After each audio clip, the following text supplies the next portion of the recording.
Hey there, my name's East, and I'm a really big fan of and a YouTuber for the Digimon Card Game. And if you're watching this video, I'm assuming you're either interested in or trying to get started with the game yourself. I've taught players from Japan to the US all around the world how to play the game, and I've also seen a lot of the struggles that they've encountered when trying to begin. As of the recording of this video, the most recently released set in the West, or the English version of the game, is the EX07 Digimon Liberator set. This set is focused on Digimon's brand new IP, the Digimon Liberator comic, which you can read on their website for the Digimon Card Game as well. If you're a big fan of anime or manga, I definitely recommend it. What's really cool about that series is that it actually puts the Digimon card game at the forefront of all the action, and the website itself that hosts it has tons of information outside of just the comic to actually learn and improve at the game itself. Now, before we get into cards and decks, and trust me, there's going to be plenty of time for that, I want to give you some really important tidbits of information that are going to be useful to you. The first thing is that EX7 is coming off the back of a pretty big updated restricted list announcement from Bandai. A lot of players, myself included, were really happy with this update because it stopped some of the decks that had been oppressive in the game for quite a while. Now, I'm not going to go into too much detail in this video here, but if you want to know more about what the Digimon Card Game restricted list or ban list looks like, and you want to know more about what those cards were, take a look at the Digimon Card Game's official website on their rules section. I'll put a link in the description below. The next thing I want to share with you is that right now, the English version of the game and the Japanese version of the game have different release schedules.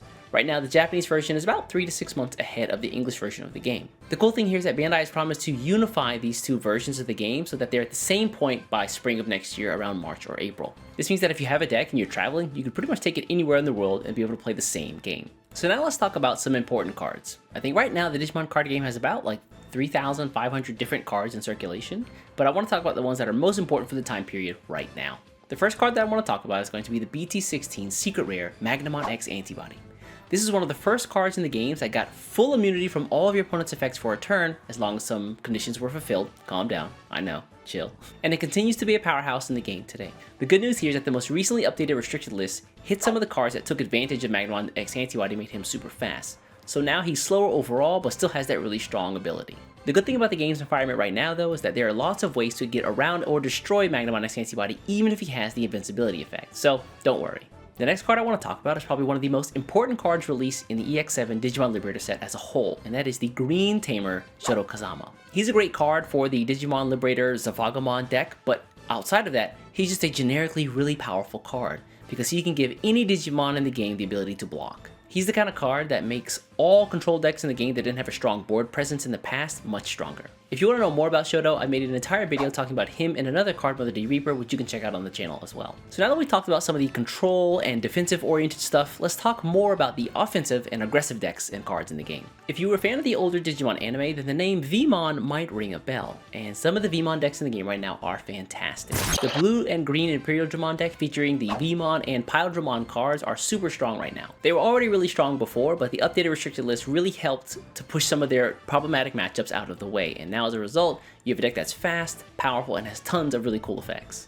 It has the power to freeze your opponent's boards and then go directly for their life while all their Digimon just sit there looking at you. Another really important offensive card right now is AncientGarurumon. It was a card that was released very recently in the BT17 set and has the power to bounce your opponent's security to their hand. The deck has some really cool ways that it can bypass your opponent's blockers, and it has the rare condition that allows it to digivolve off of its tamers into Digimon. And while it did get slowed down just a little bit recently, a lot of players still agree that it's very strong and a really fun and powerful deck to play. So now let's talk about some really generically useful cards you should probably keep in the back of your mind no matter what kind of deck you're building. The first one is going to be the BT16 Ugomon. This guy is fantastic because he's one of the first cards in the game that can search and be useful for any deck out there. He can evolve from any color, and then he can help you search the top 3 cards of your decks for any color Digimon or Tamer. And while being able to search 3 cards and then choose one of them might not seem super impactful, keep in mind that Digimon isn't the kind of game that allows you to go through your entire deck full stop. It's not like Pokemon where you can kind of just go through everything and then find the cards you need and then put them where they need to be. Digimon rewards deck consistency by allowing you to only search the top X cards of your deck for the most part. So if you put together a deck and you realize you're still lacking some draw or search power and you have some empty slots for the level 3s, consider just slotting in Ugomon. He's probably just going to fit right in. The next useful card I want to talk about is going to be the training card. Now this is less a single card and more of a class of card in the game. The training cards, there's one for every single color except white, so red, yellow, green, blue, black, purple. These cards allow you to, for a really cheap memory cost, search out a couple of cards from the top of your deck and then grab something you need. And then later on in following turns, you can spin that card again to reduce evolve costs for your Digimon. These cards are so useful that I always recommend players to just grab 4 copies of whatever color deck they often play. So now let's talk about some of the decks that I recommend newer players getting into the game should build. Now for the EX7 set, I had to recommend the protagonist poster boy deck of this set, which is the green Zephagamon. This is an offensive oriented deck that allows you to pump up your Digimon to make them really strong, and then many of the cards have the new Vortex effect that allows you to attack at the end of the turn. This deck also has some really nice defensive ability in things like the Zephagamon, who can remove cards off of the board at level 6, as well as the Grand Galemon, who can become invincible to your opponent's Digimon's effects for a turn, and the surprise Mega Gargomon Ace, who has some pretty nice defensive capabilities, who can suspend your opponent's Digimon, and has a really crazy effect that stops them from evolving for a turn. I personally like this deck a lot because the effects themselves are quite simple, but the way you layer them on at the level 5s and level 6s can make some really cool and intricate plays. What's also really nice about this deck is that you can actually just grab the green Zephagamon starter deck and then just add in a couple of cards from EX7, making it pretty easy to put together. If you want to try something a bit more competitive and sweatier right out of the gate, then I really recommend the blue-yellow AncientGarurumon. This deck is speed and power incarnate. Many of the level 4s here have a way to skip their level 5 and go directly into the level 6 AncientGarurumon, who can bounce your opponent's security back to their hand. Like I mentioned before, he has ways to get around big blockers in the game by using the 3-cost Koji Minamoto Tamer, and it even has a little bit of healing and a Jet Sylphimon who can recover security for a really cheap cost. It also has some of the most useful option cards in the game right now, and things like Heaven's Judgment, which can delete Digimon based on the amount of colors of Digimon you have on the board, and then the Ancient Guardian Deity, which allows you to recycle your AncientGarurumon cards for a cheap cost. Some of the cards in this deck might be a little bit more pricey, things like the Promo Lobomon, but if winning is your aim, then the investment here is well worth it. And the last deck that I'm going to talk about today is something that's a little bit more unconventional, but you can take most of the cards in the EX7 and put the deck together. You'll need a couple of older cards, but for the most part, you can build it with just the EX7 cards.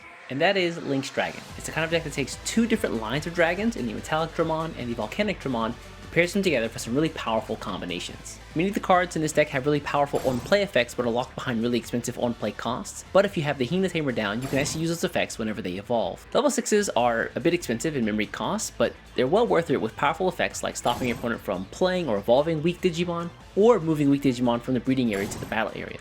To make this deck even more terrifying, when one of the level 6s is removed, you can play one of the dragons from the other line, whether it's the black or the red line here, for free. In this way, you can recycle and reuse the Metallic Dramon and Volcanic Dramon over and over again, and lock out your opponent from playing out weak Digimon, which means they have to give you big memory if they want to play something larger. So if you're looking for a deck that's going to make your games really crazy, then I definitely recommend Lynx Dragon. And so now with all this info, you should be able to hit the ground running playing Digimon Card Game. If you know anybody who's just getting into the game themselves and would appreciate a primer, definitely share this video with them. Also, I've put the links to all the resources that I mentioned in this video down in the description below, so if you have more questions or want to know more about stuff that I mentioned, definitely take a look there. Additionally, I've included a link to my Discord if you have any other questions or each one in the community to bounce ideas off of. Anyways folks, I'm gonna get out of here. Before you get out of here, do me a favor, hit the subscribe button, and I'll catch you in the next one. Take care.